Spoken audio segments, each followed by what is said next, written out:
What's up, team? Happy Saturday. I wanted to take this moment to share with you a little bit of glory about what's happening here at Damascus. I'll share with you from my own life what's going on.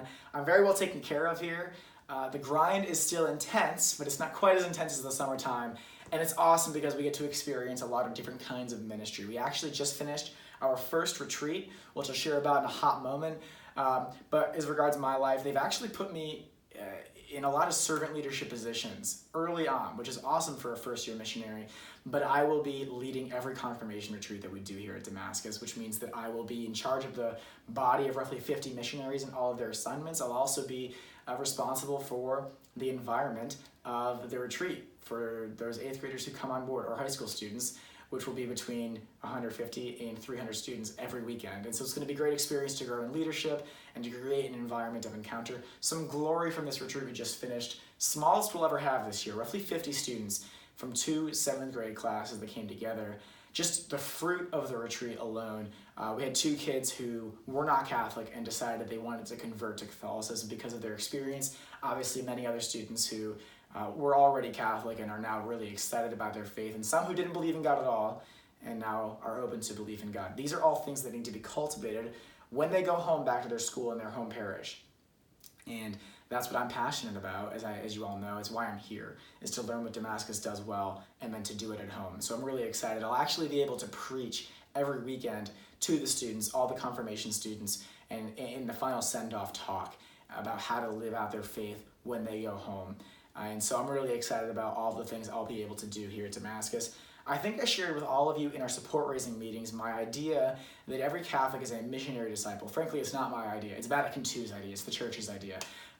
But it's the reality. It's the truth. And so Damascus equips missionaries to be able to do that. And just so you guys can get a perspective of what we do here, we want to be able, as I said just a moment ago, to share the gospel everywhere we go without a lot of pressure on ourselves. And so, just as an example, a couple weeks ago, we were on just a men's retreat during formation, during training, just to get to know one another better and to worship together. And we actually decided to spend an afternoon just hanging out at a local parade. It was Labor Day weekend.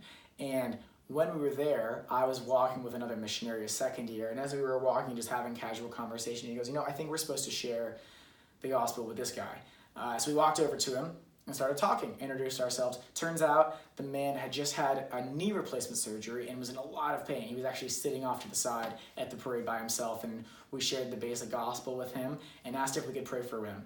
And he said sure. And as we prayed, this can't be verified by any doctor, but he said the pain went down significantly. And as he was walking around testing out, he's like, I can't believe it.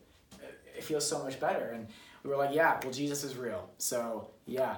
I'm glad your knee's feeling a lot better, and that was all we really spoke with him about. As we continued walking, I had the feeling we were supposed to talk to another guy whose name was John.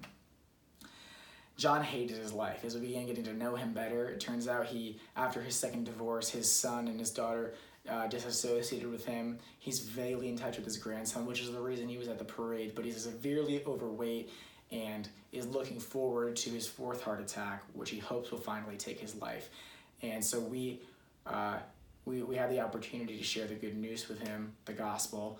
However, John was unwilling to forgive the family who had hurt him, and was deeply wounded. As we spoke, he began to cry several times because of the pain that he was suffering under, but he couldn't get to a point of forgiveness for those who had hurt him so bad. And so we're hungry here at Damascus to look more like Jesus, because Jesus was able to walk into an environment and totally shift it, to bring deep sinners to a place of repentance and joy in relationship with him. And so that's what we're after here at Damascus. And I just wanted to thank you all so much for enabling me to live a life that would facilitate my growth into that kind of leader.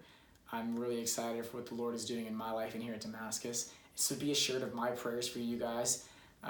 And I just am so grateful for all of your support. You're all amazing, and I look forward to sharing some more glory with you in the near future. God bless.